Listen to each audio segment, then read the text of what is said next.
뉴스나 방송에서 보면은 일할 의사가 없는 청년이라고 하는데 진짜 일할 의사가 없을까? 이게 일할 의사가 없다라기보다는 단순히 이제 일자리 찾기 어려운 구조적 실업에 가깝다라는 생각이 들고, 통계나 설문 보면은 청년층 쉬어쓴 이유가 원하는 일자리를 찾기 어려움이 1등이고 75%가 직장 경험이 있었다라는 거지. 그러니까 직장 경험이 있고 지금 쉬어쓴으로 빠진 건데 그게 실업자로 분류가 안 되고 비경제활동 인구로 분류가 된다는 거지. 그러니까 실업률은 높아지지 않고 고용률은 좋다고 이야기하면서 쉬었으면 자꾸 는다? 어쩌면 실업률이 더 많이 늘고 있었을 상황이라고 이야기할 수 있을 것 같아요.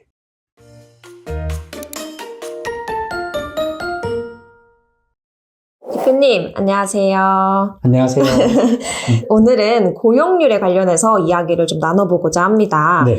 지난주 기사에 청년층 쉬어쓴 인구가 역대 두 번째로 많이 나왔다고 하는데요. 쉬어씀이 제일 많았었을 때가 코로나 시기였다고 합니다. 그러면 지금 어려운 상황 아닌가요? 그런데 왜 고용률은 역대 최고라고 하는 걸까요? 솔직히 주변에 친구들만 봐도 쉬고 있는 친구들이 굉장히 많은데 왜 고용률이 높은 건지 이해가 가지 않네요. 저도 이해가 가지 않습니다.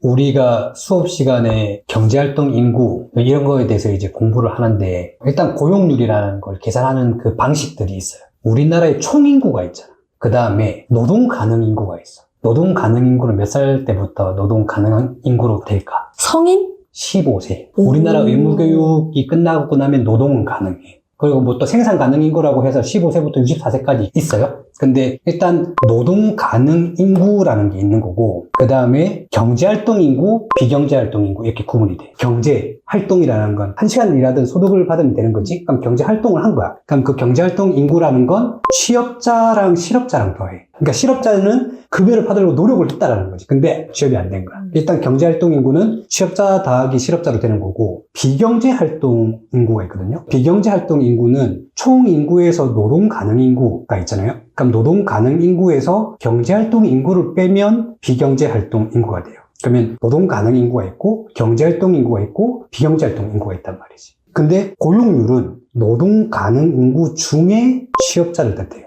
그러면은 고용률이 몇 %인지 쉽게 계산이 되겠지? 그 다음에 실업률이라는 건 경제활동 인구 대비해서 취업되지 못한 실업자를 뜻하는, 이게 쉬었음이 는다라고 이야기를 해버리면 이 사람은 취업자도 아니고 실업자도 아니라는 말이거든?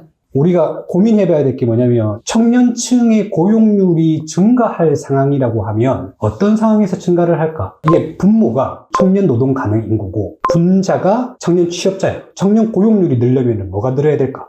취업자가 늘거나 아니면 그 노동 가능 인구가 줄어야 되겠지. 취업자가 줄었는데 노동 가능 인구가 더 줄었을 때도 가능하겠지. 그러니까 위에도 줄었는데 분모가 더 많이 줄었을 때. 근데 실업률이 줄 상황이라고 하면 실업자가 줄거나 경제활동 인구수가 늘었을 때 청년 경제활동 인구수가 분모가 되는 거고 이제 청년 실업자가 분자가 되는 거잖아. 그러면은 실업률이 줄 상황이라고 하면 실업자가 줄거나 경제활동 인구수가 늘었을 때 이야기하는 건데, 지금 보면 경제활동 인구수가 취업자 플러스 실업자인 상태에서 지금 청년 실업률도 줄어들고 있다고 되어 있거든요. 그러면 실업자가 줄었는데 실업자가 취업자로 바뀌지가 않는 거잖아. 실업자가 취업자로 바뀌지 않는다라는 말은 무슨 말이냐면 이 사람이 경제활동 인구로 빠지는 게 아니라 비경제활동 인구로 빠진다라는 거야. 그렇게 됐을 때 경제활동 인구가 줄면 비경제활동 인구가 늘겠지. 그러면 고용률과 실업률 산출 차이가 비경제활동 인구의 포함 여부 때문에 산출이 되는 건데 고용률과 실업률에서 뭔가 빈자리가 있다는 느낌이 들잖아. 그래서 그게 보조고용 지표라고 해가지고 실제 잠재 실업률은 더 높다라고 이야기를 많이 하는데 그 쉬었음이라는 걸 어떻게 보면 실업률로 포함이 될 수 있을 가능성이 높다라는 거지.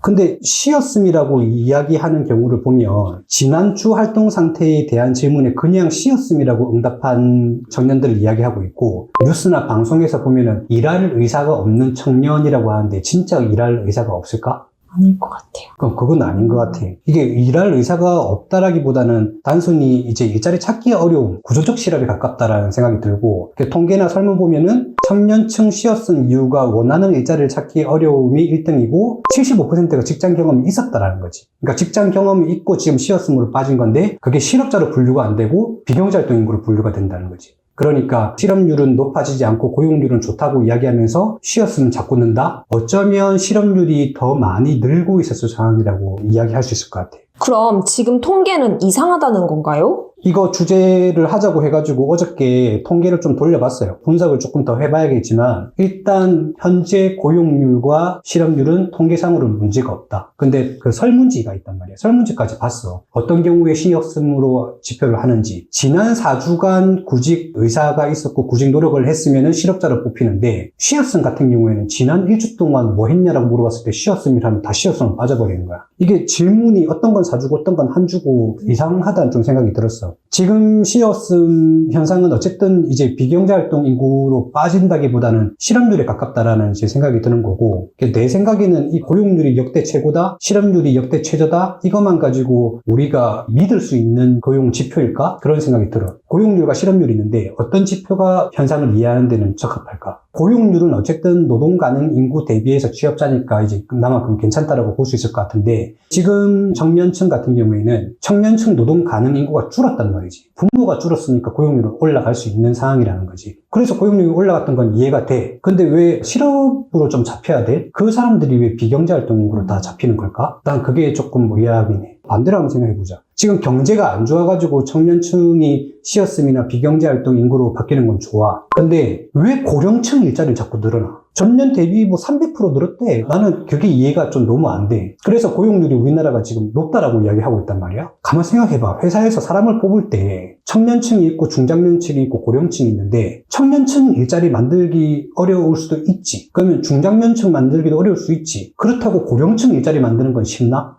야, 요즘에 지금 경제 어렵고 회사가 좀 어려우니까 고령층을 많이 뽑아야 되겠다 이러나? 회사의 대부분의 사람들이 중장년층 이하일 텐데 그 사람이 고령층이랑 일하기 쉽나? 근데 왜 지금 우리나라는 고령층만 들고 있는 거야? 난 그게 너무 좀 이상한 지표인 것 같아. 그걸 떠나서 청년층 시어슴이 지금 SBS에서도 지금 크게 그 뉴스가 나왔던데, 이 현상이 증가한다라는 것들은 앞으로 어마어마한 영향력을 미칠 것 같다. 앞으로 오랫동안 돈 벌어야 될 세대가 지금 돈을 못 벌고 있다. 그렇게 볼 수 있을 것 같아요.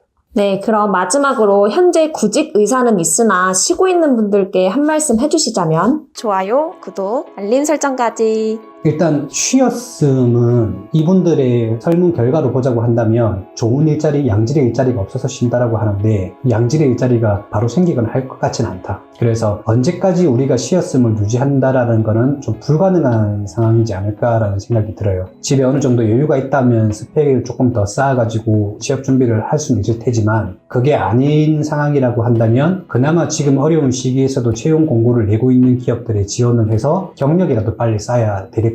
그리고 최근에 인사팀 설문, 기업들 설문 보면은 3개월 이상의 인턴 경험, 직무 경험들을 선호하고 있으니까 작은 기업이라고 하더라도 일단 지원을 해가지고 경력들을 좀 쌓고, 나중에 이제 이직을 할 때 조금 더 괜찮은 기업에 지원을 할 거잖아. 왜 전에 그 회사에 일을 하게 됐냐라고 물어봤을 때 그때 당시 좋은 일자리가 이제 많지 않았던 사회 환경 분위기도 있었고, 일단 빠르게 직무에 대한 경험부터 쌓기 위해서 거기에 일을 했다. 그런 식으로 이야기를 하면 좋지 않을까? 언제까지 이 상황이 좋아지지 않을 거라는 생각이 드니까 조금 빨리 일했으면 좋겠다. 개인적으로는 그런 생각이 듭니다. 오늘 또 무거운 이야기 했는데 여러분들 너무 기죽지 마시고 빨리 취업 준비해가지고 취업 잘 하셨으면 좋겠습니다. 그럼 다음에 또 좋은 주제로 봐요. 안녕.